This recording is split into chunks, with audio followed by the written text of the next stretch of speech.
Hey everyone, welcome to Ben's Experience. In this video, I will show you how to install WordPress on a subdomain in Hostinger. Once you're inside your Hostinger account, just click on Websites from the top.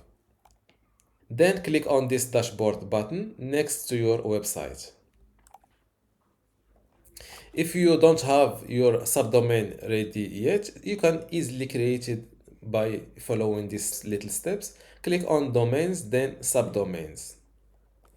Give your subdomain a name like a blog. Then I prefer to create a custom folder for this subdomain and call it one-blog1.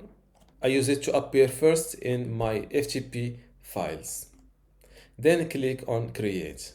This is my new subdomain. Now to install WordPress on this subdomain on Hostinger, just from the same left side menu, click on website, then auto installer. Click on this select button under WordPress. And now give them your website credentials. I will give it title 1. This is the same email and username I prefer to use.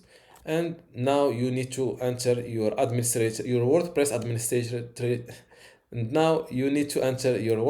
administrator password. And this is the important step. And click on advanced to select your installation path. And from this list, select your subdomain.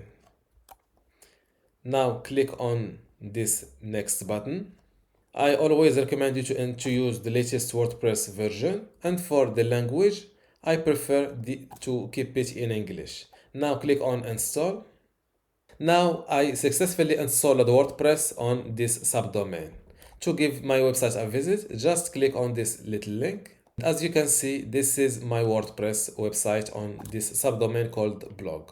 Before you go, I have something special for you. I have 2 free online video courses for you. The first one is about Hostinger hosting and WordPress managing, and the second one shows you how to use Hostinger website builder to make basic websites or online shops. You can get them both for free just by clicking the link in the description. If you like this video, give it a thumbs up and subscribe. If you have any question, leave a comment below.